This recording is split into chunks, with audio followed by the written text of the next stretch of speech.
"This isn't a respectable property, Mr. Evans. This is a private junkyard, and I have a $15,000 fine right here that says the city agrees with me." The words, slick with smug satisfaction, slid out of HOA President Karen Bishop's mouth as she brandished a clipboard like a weapon.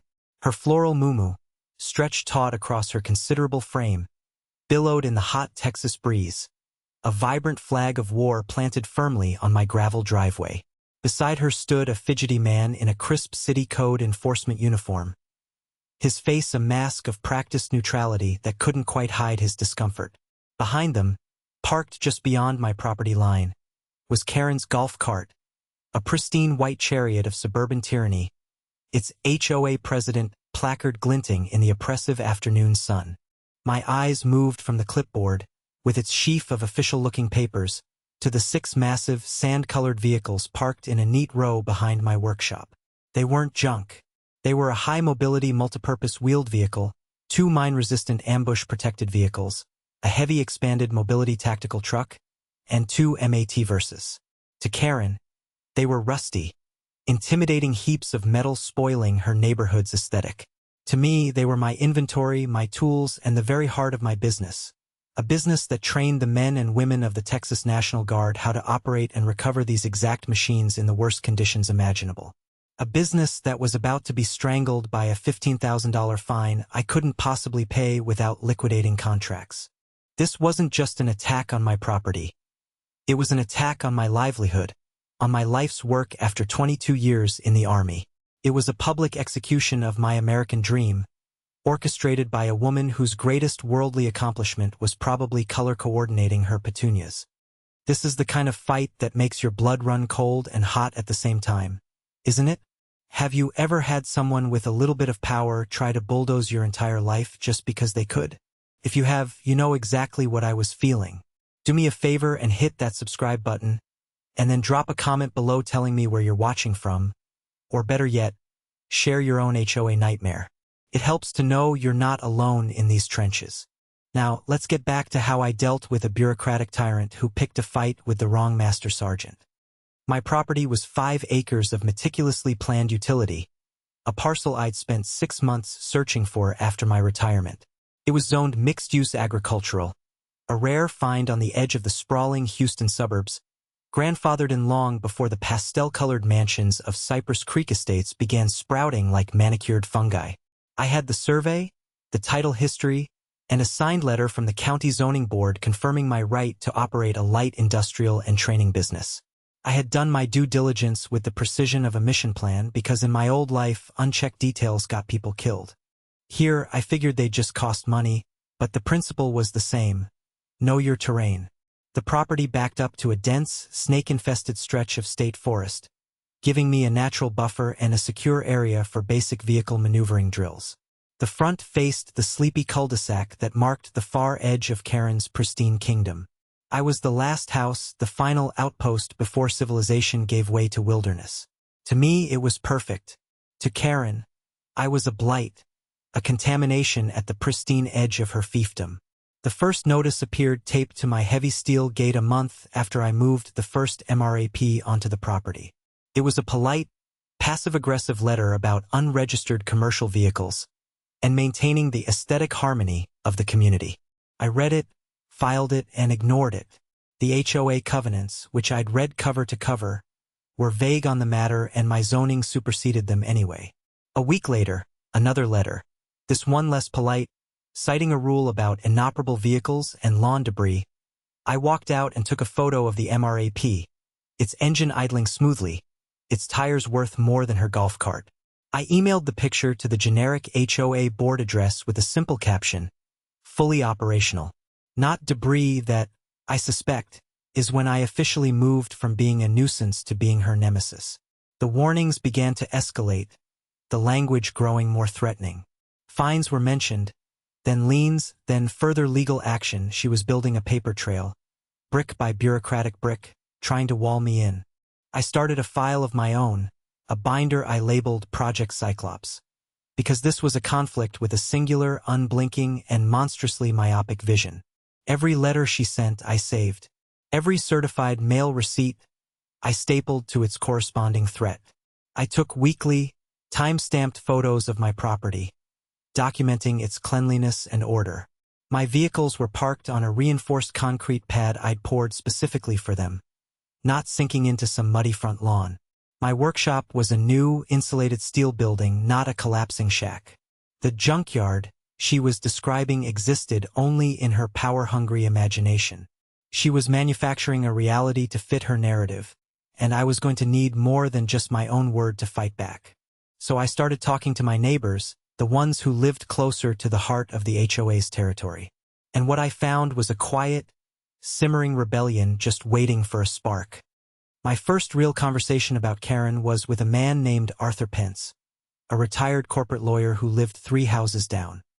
He was a small, meticulous man who spent his weekends tending to an award-winning rose garden. I found him one Saturday morning, carefully misting his prize-winning peace roses, his brow furrowed in concentration. I introduced myself, complimented his garden, and then gently broached the subject of the HOA. Arthur's face, previously a placid mask of horticultural focus, tightened. He put down his mister and looked at me over the top of his bifocals. "Karen Bishop," he said, the name tasting like ash in his mouth. "Let me guess. Your vehicles," I nodded. "She called them a junkyard and is threatening me with fines that could bankrupt a small nation." Arthur gave a dry, humorless chuckle. "That's her signature move. The financial garrote. She tried to fine me $2,000 last year because my garden gnome was, and I quote, of a whimsical nature inconsistent with the community's standard of decorative solemnity." He shook his head, the memory still raw.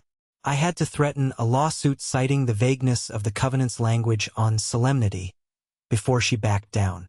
She's a bully, Mr. Evans. A petty tyrant who mistakes a volunteer position for a crown." He invited me inside, and over iced tea, he laid out the landscape of Karen's reign. She'd been president for 5 years, winning each election by a narrow margin because she was an organizational nightmare who buried any potential opposition in procedural red tape. She targeted anyone who didn't fit her mold. The family with too many kids playing in the street, the young couple who painted their shutters a shade of blue she deemed garish, the widow who was a day late on her dues because her husband had just passed. She used the HOA's coffers, funded by our dues, to pay a law firm on retainer, turning every minor disagreement into an expensive legal threat that most people couldn't afford. "She rules by intimidation and attrition," Arthur concluded, tapping a thin finger on his glass. "Most people just give in. It's cheaper. It's easier. But it's not right." He gave me the name of another resident, a guy named Dave Sterling, a former Marine who ran a custom metal fabrication business out of his garage. "Karen's been trying to shut him down for years," Arthur said. "Says the sound of his welder disturbs the peace." I found Dave in his garage that afternoon, a curtain of sparks showering around him as he worked on a custom wrought iron gate. He was a big man with a shaved head and arms covered in intricate tattoos that told the story of his service. He shut off his torch, lifted his welding mask, and gave me a wary look. I told him what a slow, angry fire kindled in his eyes. "That woman," he growled, wiping sweat from his brow with the back of a gloved hand. "She filed a noise complaint against me at 8:30 on a Tuesday morning. The city ordinance allows for it until 10 p.m. She didn't care. She sent me a violation notice for running an unauthorized industrial operation. My business is fully licensed and registered with the state. She knows that. She just doesn't like the idea of a blue-collar guy like me living in her perfect little world." We talked for an hour, swapping stories of Karen's harassment. He'd been fined for his work truck being parked in his own driveway for more than 24 hours. He'd been cited for having a small, neatly stacked pile of raw steel behind his garage, labeled unsightly storage like me. He was fighting back, but he was doing it alone, a war of 1,000 paper cuts. "She's trying to bleed us dry, one fine at a time," Dave said, his voice low and hard. "What she doesn't get is that guys like us, we don't break easy." That was the moment I knew this wasn't just my fight anymore. It was our fight. I had found my fire team. Arthur had the legal mind, the understanding of the labyrinthine rules she used as weapons. Dave had the stubborn, unyielding grit of a fellow veteran who refused to be pushed around. And I had the training, the discipline, and the strategic mindset to plan a campaign. Karen thought she was fighting a lone homeowner. She had no idea she had just declared war on a command unit. We agreed to pool our resources, to share information, and to start building a case not just against her actions, but against her entire illegitimate reign of terror. The first step was to formalize our alliance. We met in my workshop, the cavernous space dwarfed by the silent, imposing shapes of the armored vehicles. The air smelled of diesel and steel. We sat at a folding table, a single bare bulb hanging overhead, illuminating the documents we spread out before us. My zoning permits, Dave's business license, Arthur's copies of the HOA covenants, and the mountain of violation notices Karen had issued to both of us. It looked like the prelude to a court-martial. The first rule of engagement, I began, my voice echoing slightly in the big metal building, is to know your enemy. We need to understand not just what she's doing, but how and why. We need intelligence. Arthur, in his element, took the lead. She operates through two channels: the HOA's bylaws and her influence with the city. The bylaws are our battlefield, but her city connections are her air support. We need to ground her planes. He proposed a two-pronged approach. First, we would conduct a full forensic audit of the HOA's bylaws and Karen's application of them. Arthur suspected, correctly, that she was engaging in selective enforcement, a practice that was highly illegal. He needed proof. This meant talking to more neighbors, gathering their stories, and collecting their violation notices. We needed to establish a clear pattern of her targeting specific residents while ignoring identical violations from her friends and allies on the board. Second, we had to neutralize her city contacts. The code enforcement officer who had accompanied her to my property was the key. He looked uncomfortable, I noted. He didn't want to be there. He's being pressured. Arthur nodded grimly. That means we can pressure him back, but with the truth. We need to find out who she's talking to in the city planning department. We need to file a Freedom of Information Act request for all communications between Karen Bishop, on behalf of the HOA, and the city's code enforcement and zoning departments. This was a brilliant move. A FOIA request, as it was known in government circles, would force the city to turn over emails, phone logs, and internal memos. If Karen was improperly influencing city officials, the proof would be in writing. Dave became our intelligence officer, going door to door under the guise of soliciting work. He came back with a treasure trove of information. The widow, Mrs. Gable, had been fined for a cracked birdbath, while the HOA vice president's entire driveway was a spiderweb of cracks. A young Filipino family was cited for having a basketball hoop in their driveway, while the son of Karen's best friend had a hoop that had been there for 3 years without a single notice. The list went on, a litany of petty cruelties and blatant hypocrisy. Each story was a piece of ammunition. Meanwhile, Arthur drafted the most precise, legally intimidating FOIA request the state of Texas had ever seen. He sent it via certified mail to every relevant city department, ensuring there was an undeniable record of its receipt. Now, it was a waiting game. The city had a legal deadline to respond, and we knew they would likely drag their feet. In the interim, Karen didn't let up. She doubled down. A certified letter arrived at my house informing me that the initial $15,000 fine was now accruing interest at a rate of 18% per annum, and that a lien had been placed on my property. Another letter arrived for Dave, this time a cease and desist order from the HOA's law firm, claiming his welding business was a public nuisance and threatening an injunction. This was her shock and awe campaign, designed to overwhelm and intimidate us into submission before we could organize a proper defense. She was trying to cut off our supply lines financially and legally. The pressure was immense. My wife, Sarah, who had supported my post-army career choice with unwavering faith, was starting to show the strain. She'd watch Karen's golf cart cruise slowly past our house, her face a mask of worry. "Are you sure we can win this, Mark?" she asked one evening, her voice barely a whisper. I took her hand. "Winning isn't just about the outcome," I told her, echoing a lesson I'd learned long ago in the dust of Afghanistan. "It's about how you fight. We're fighting the right way. With facts, with the law, and with our neighbors. She's fighting with lies and fear. In the long run, lies and fear always burn themselves out. But I knew it wouldn't be that simple. Karen was about to make her biggest mistake. Drunk on her own power and frustrated by our refusal to capitulate, she overplayed her hand. She went nuclear. She reported my business to the State Environmental Protection Agency, filing an anonymous complaint alleging I was leaking hazardous materials, diesel fuel, hydraulic fluid, engine coolant, into the soil, threatening the state forest and the local water table. That was when the men in white hazmat suits showed up at my gate. The arrival of the State Environmental Quality Division was a spectacle designed for maximum public humiliation. 2 white vans with official state seals pulled up, and 4 people in full-body Tyvek suits and respirators climbed out, carrying testing kits and soil augers. Karen was, of course, positioned in her golf cart across the street, watching with a look of profound, theatrical concern on her face, as if she were witnessing the containment of a toxic waste dump. A few of her cronies had gathered nearby, whispering and pointing. This was her masterstroke, a public branding of me as a polluter, a danger to the community's children and wildlife. She hadn't just called the city. She had called in the state-level cavalry. But like every move she'd made so far, this one was based on a foundation of pure fiction.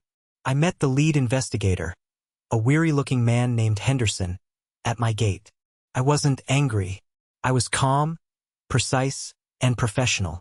I had been expecting something like this. Master Sergeant Mark Evans, retired, I said, offering a firm handshake. Welcome to my facility. I assume you're here about an anonymous and malicious complaint regarding hazardous material spillage. Henderson seemed taken aback by my composure. We have a report, yes. We're required to investigate. I would expect nothing less, I replied, opening the gate wide. Please come in. You have my full cooperation. My workshop includes a triple redundant containment system for all fluids, built to exceed federal military standards.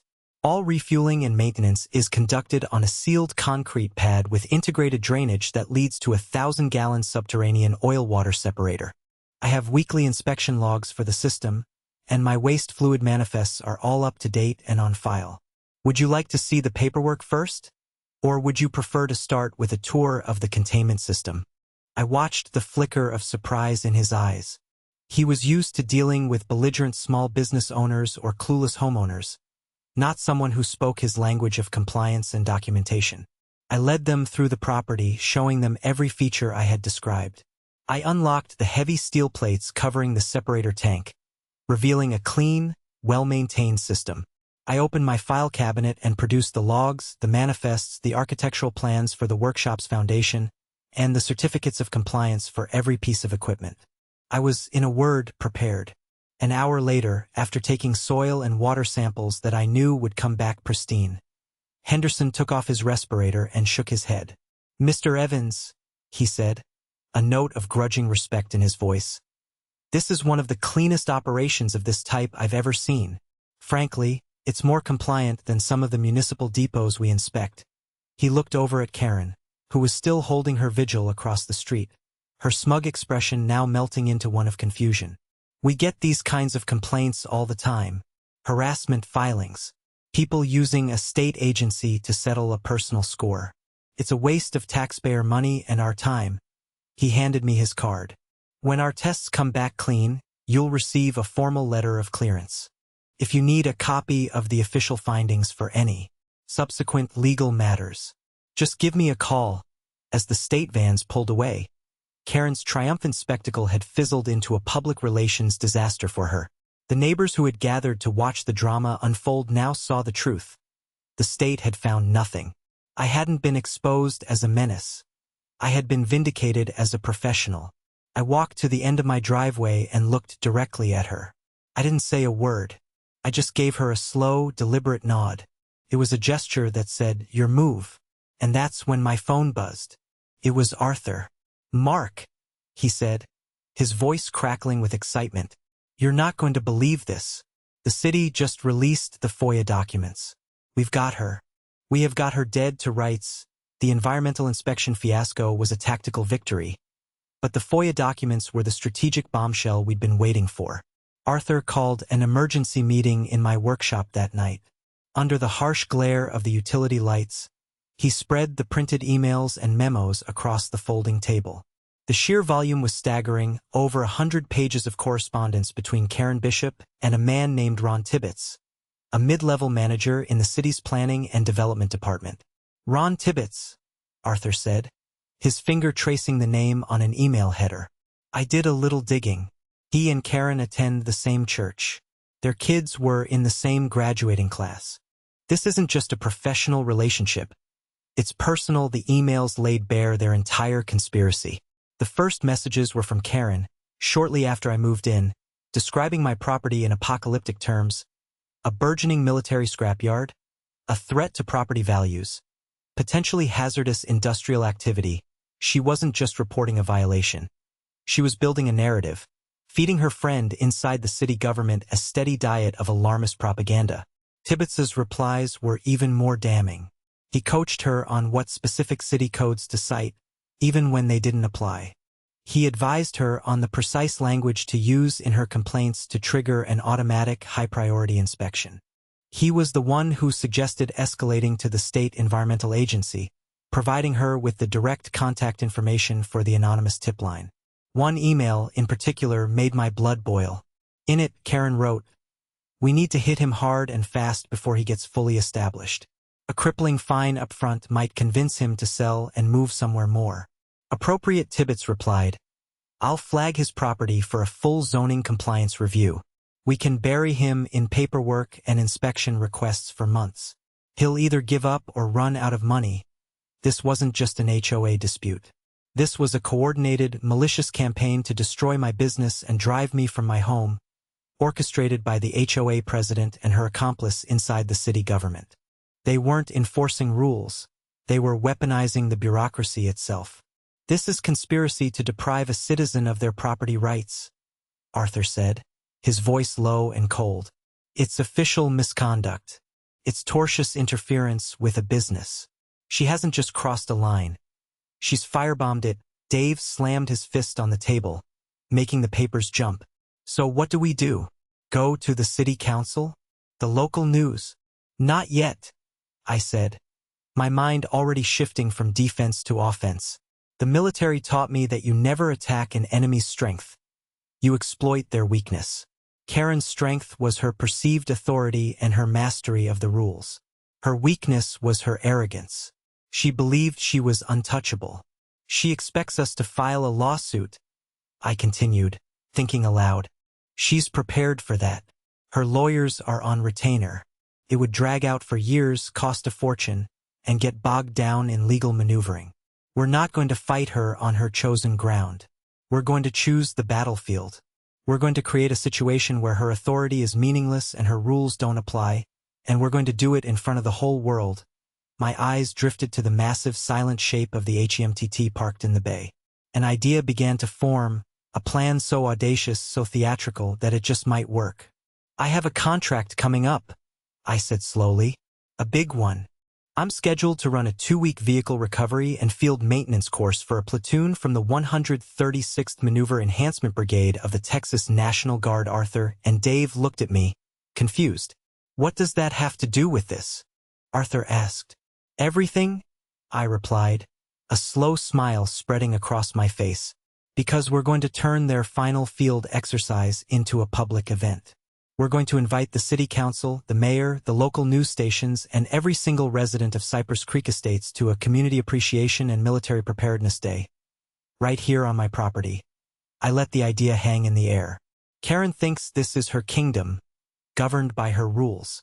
But when those soldiers in uniform roll down that street, my property won't be part of Cypress Creek Estates anymore.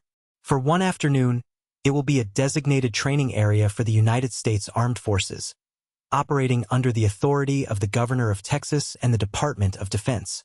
And we're going to make sure Karen Bishop is sitting right in the front row when the show starts. The plan required the precision of a military operation. The first call was to my point of contact at the National Guard, a Major Thompson who had been a captain under my command years ago. I laid out the situation, omitting the petty details and focusing on the strategic objective. I needed to host a high-visibility training event on my property, and I needed it to be ironclad from a legal and jurisdictional standpoint. So, you want to use an official guard training exercise to publicly pants your HOA president? He asked, a laugh in his voice. Master Sergeant, you haven't changed a bit. I prefer the term, conduct a practical demonstration of jurisdictional authority. Major? I replied dryly. But yes, that's the general idea. He loved it. The guard was always looking for positive community engagement opportunities, and a story about a local veteran-owned business supporting soldier readiness was pure gold for their public affairs office. He agreed to coordinate the logistics.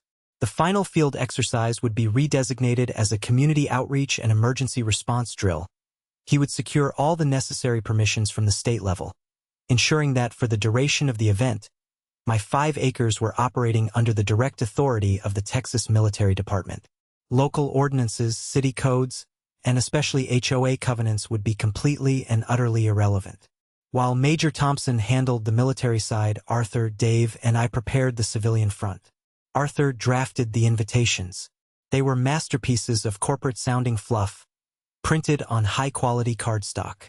They invited residents to a special event celebrating our community's partnership with the brave men and women of the Texas National Guard.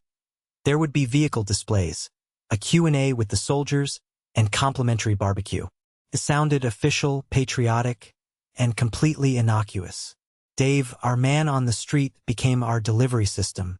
He hand-delivered an invitation to every single house in the subdivision. When he got to Karen's house, she answered the door herself. According to Dave, she snatched the invitation from his hand, her eyes narrowing as she read it. "What is this?" she demanded. "What new fresh hell are you and that junkyard man planning?" "Just a community get-together, Karen," Dave said with a cheerful grin. "Thought you'd want to be there. As HOA president, you're kind of the guest of honor." The bait was laid.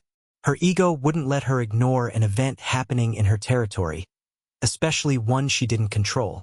We knew she would come, not to celebrate, but to find a violation, to assert her dominance, to shut it down. And that's exactly what we were counting on. We also sent special, hand-delivered invitations to the mayor, the entire city council, and Ron Tibbetts from the planning department. We included a personal note explaining that the event would highlight the crucial role local businesses play in supporting military readiness. To refuse would be politically awkward. Finally, I made a call to a young, hungry reporter at the local news channel, a woman named Jessica Riley who was known for digging into stories about government overreach. I gave her the sanitized version of the story. A local veteran was facing bureaucratic hurdles from his HOA while trying to support the National Guard. I told her I had a feeling the story might have a very visual conclusion at my community open house. It was just enough to pique her interest. She promised to be there with a camera crew. The day before the event, the final pieces fell into place. A catering truck arrived with a massive barbecue smoker. A local company donated a large tent and dozens of folding chairs. The stage was being set. That evening, the 3 of us stood in the workshop, looking out over the quiet, manicured cul-de-sac. The tension was palpable. We had assembled all the components of a perfect trap. We had the law on our side, the military as our centerpiece, the community as our audience, and the media as our witness. All we needed now was for our target to walk into it. "Are you nervous?" Dave asked, breaking the silence. I thought for a moment, watching the sunset paint the sky in shades of orange and purple over Karen's domain. In the Army, just before a mission kicked off, there was always this moment. I said, "Everything that can be planned has been planned. The intelligence is gathered, the gear is checked, the orders are given. There's nothing left to do but execute. You're not nervous. You're not scared. You're just ready." That's what I feel right now. Ready. The morning of the event dawned bright and clear. A perfect Texas day. By 0900 hours, the transformation of my property was complete. The barbecue smoker was puffing fragrant clouds of hickory smoke into the air. The tent was up, chairs neatly arranged. A small podium with a microphone stood at the ready. The only thing missing was the main attraction, And then, at precisely 1,000 hours, I heard it. A low, deep rumble that grew steadily into a ground-shaking roar. Heads started popping out of doors all down the street. The convoy had arrived. Leading the procession was a military police Humvee with its lights flashing, followed by 2 massive M-ATVs and a 5-ton troop transport truck, all filled with soldiers in their crisp camouflage uniforms. They weren't my decommissioned training vehicles. These were active-duty, fully operational machines belonging to the Texas National Guard.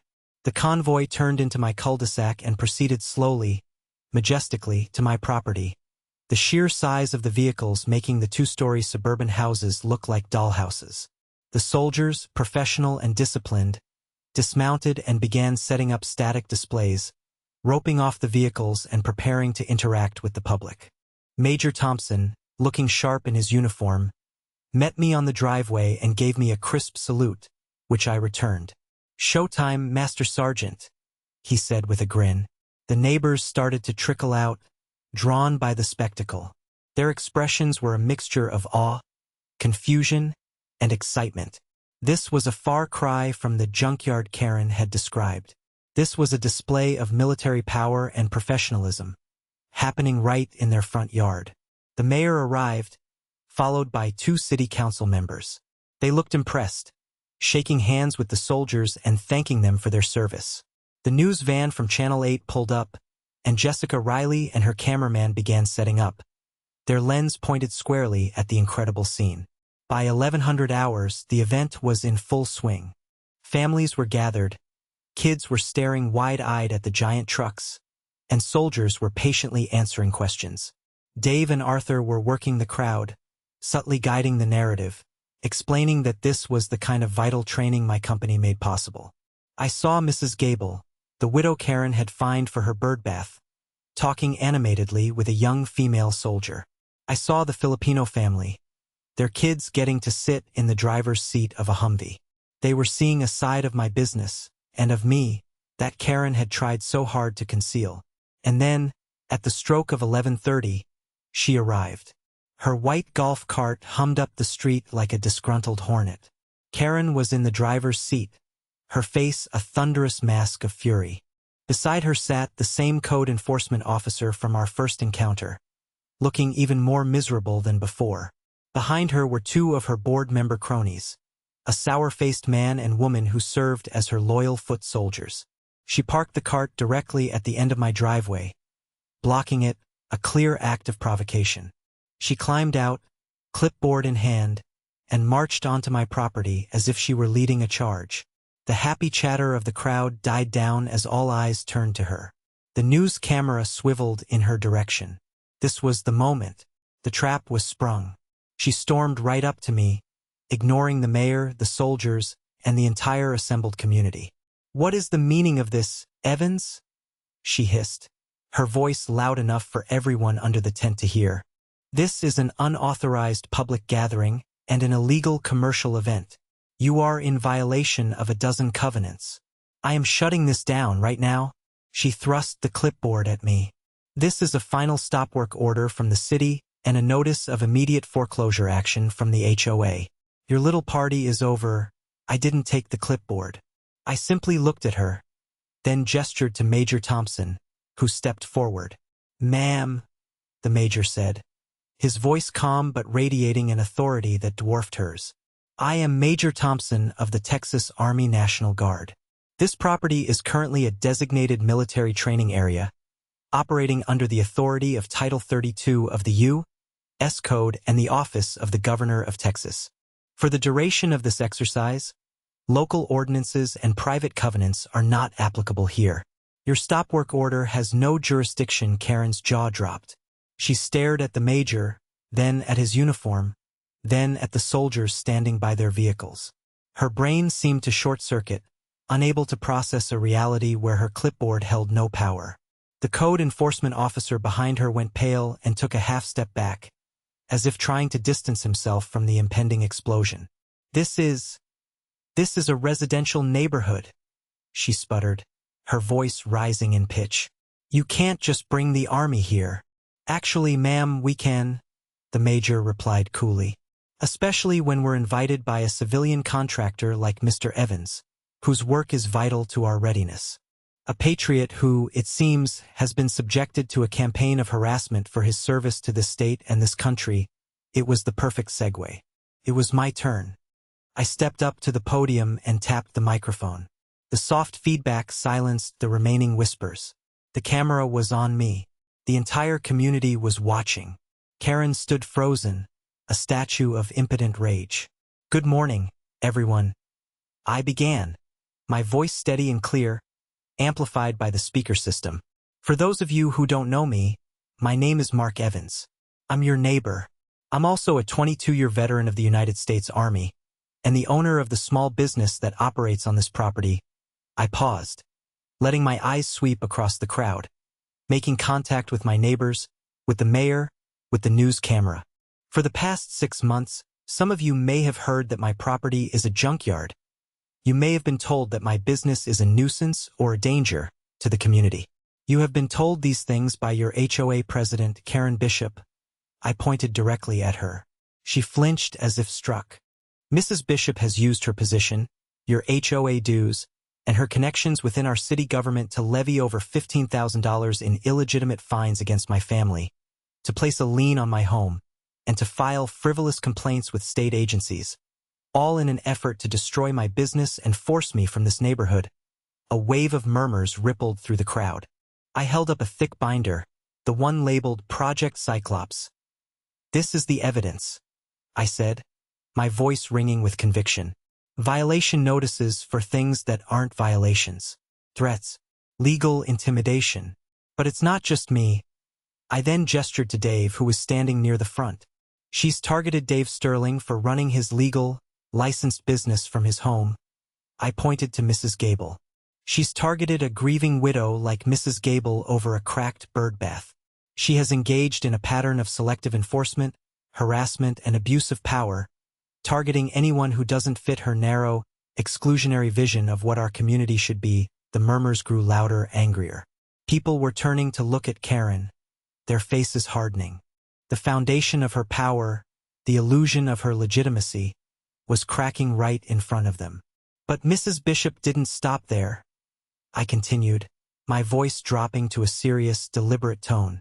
"She conspired with a city official to use the government itself as a weapon against a private citizen." I held up the stack of FOIA documents. "These are emails, obtained through a Freedom of Information Act request, between Karen Bishop and Mr. Ron Tibbetts of the City Planning Department." I saw the mayor and the city council members stiffen. Ron Tibbetts, who had been trying to blend in at the back of the tent, now looked like he wanted the earth to swallow him whole. "In these emails," I announced, letting the pages fall one by one onto the podium for dramatic effect, "Mrs. Bishop and Mr. Tibbetts plot to bury me in paperwork, to hit me hard and fast with crippling fines in the hopes that I would run out of money and be forced to leave. This wasn't about enforcing rules. This was a personal vendetta, carried out with our tax dollars and our city's resources." The crowd was practically buzzing now. The anger was palpable. Jessica Riley, the reporter, was scribbling furiously in her notebook, her cameraman getting tight shots of the documents, of Karen's horrified face, of the mayor's grim expression. Karen, finally realizing the depth of the hole she was in, tried to fight back. "Lies. These are all lies. He's a menace. This is my community. I am the president, and I will not be slandered," she shrieked, her voice cracking with desperation. But no one was listening to her anymore. The spell was broken. Arthur Pence, my quiet, meticulous lawyer neighbor, stepped forward. "As a resident of this community and a member of the Texas Bar," he said, his voice surprisingly strong, "I can attest to the validity of these documents. Furthermore, I will be filing a motion at the next board meeting for an immediate and full forensic audit of the HOA's finances, to determine if our dues have been improperly used to fund Mrs. Bishop's personal legal crusades." That was the final blow. The mention of a financial audit sent a shockwave through her two cronies, who looked at each other in panic. The entire structure of her corrupt regime was collapsing in on itself in real time. The code enforcement officer, seeing his career flash before his eyes, turned and scurried away from Karen, making a beeline for his city vehicle. Ron Tibbetts was already power walking toward the street, trying to disappear. Karen was left standing alone in the middle of my driveway, completely and utterly defeated. The news camera zoomed in on her face, a grotesque mask of shock, rage, and humiliation. She had come here for a public execution, clipboard in hand, ready to deliver the final, killing blow. Instead, she had walked onto a brilliantly lit stage and starred in her own public immolation. The aftermath was swift and brutal. The Channel 8 news story aired that night, leading the 6 o'clock broadcast. It was a masterpiece of journalistic evisceration. Jessica Riley had everything. The dramatic footage of the military convoy, the powerful statements from Major Thompson, my calm, evidence-based presentation, Arthur's call for an audit, and most damningly, the tight, lingering shots of Karen Bishop's public meltdown. They even had footage of Ron Tibbetts fleeing the scene, which they contrasted with a statement from the mayor's office announcing that Mr. Tibbetts had been placed on immediate administrative leave pending a full internal investigation. The story went viral online. By the next morning, it had been picked up by state-level news outlets and even a few national blogs that specialized in HOA horror stories. The phone at the Cypress Creek Estates management office began ringing off the hook with calls from angry residents. An emergency HOA board meeting was called for the following evening, held in the community clubhouse. The room was packed to overflowing, a standing room only crowd of homeowners who had been silent for years, now energized and furious. Dave, Arthur, and I sat in the front row. Karen and her two remaining board allies sat at the head table, looking pale and beleaguered. She tried to open the meeting with her usual procedural nonsense, but the crowd wasn't having it. "Resign!" someone shouted from the back. The call was picked up by others, growing into a deafening chant. "Resign! Resign! Resign!" Karen banged her gavel, but the sound was lost in the roar of a community that had finally found its voice. Arthur stood up and formally presented his motion for a vote of no confidence in President Bishop and for the immediate commissioning of an independent financial audit. The motion was seconded by a dozen people at once. The vote was a landslide. Karen was stripped of her presidency on the spot. Her two cronies, seeing the writing on the wall, resigned their board positions immediately. A new interim board was elected right then and there, with Arthur Pence unanimously voted in as the new president. His first act was to formally and publicly rescind all fines and liens against me and Dave Sterling. His second was to fire the HOA's predatory law firm. His third was to authorize the audit. The humiliation for Karen was absolute. She was forced to sit there, stripped of her title and power, while the community she had terrorized systematically dismantled her entire empire. She left the clubhouse that night without making eye contact with anyone, a pariah in her own neighborhood. The weeks that followed were a cascade of consequences. The city's internal investigation confirmed that Ron Tibbetts had abused his position, and he was fired. The forensic audit of the HOA's finances, conducted by a firm Arthur hired, uncovered years of embezzlement. Karen had been using the HOA's debit card for personal expenses, lavish dinners, spa days, online shopping sprees, and had been steering lucrative landscaping and maintenance contracts to a company owned by her brother-in-law at grossly inflated prices. The findings were turned over to the district attorney's office. Karen Bishop, the woman who tried to ruin me over a non-existent junkyard, was arrested and charged with felony theft and misapplication of fiduciary property. Her house went up for sale a month later. The reign of terror was officially over. On a quiet Saturday morning, about 2 months after the community meeting, I was out on my training pad, walking a new group of young National Guard soldiers through the pre-operation checks on an MRAP. The air was filled with the rumble of a diesel engine and the focused chatter of professional instruction. Arthur drove up in his sensible sedan. He got out and handed me a letter. It was a formal, written apology from the mayor and the city council for the actions of their employee and the ordeal my family had been put through. "Thought you'd want to see this," he said with a small smile. "It's over, Mark. It's really over." We stood there for a moment watching the soldiers work. The sounds of their training, the very thing Karen had tried to silence, were now the sounds of peace, of progress, of a battle hard-fought and decisively won. It was never just about the vehicles or the fines. It was about the simple, powerful principle that no one, no matter how much authority they think they have, has the right to bully and intimidate their neighbors. It was about the right to be left alone to build a life and a business in peace. I had fought for my country for over 2 decades, but in a strange way, this little war, fought with documents and cameras in a quiet suburban cul-de-sac, felt just as important. It was a fight to protect my own small corner of the very nation I had sworn to defend. And as I watched those young soldiers prepare to defend it too, I knew with absolute certainty that it had been a fight worth having.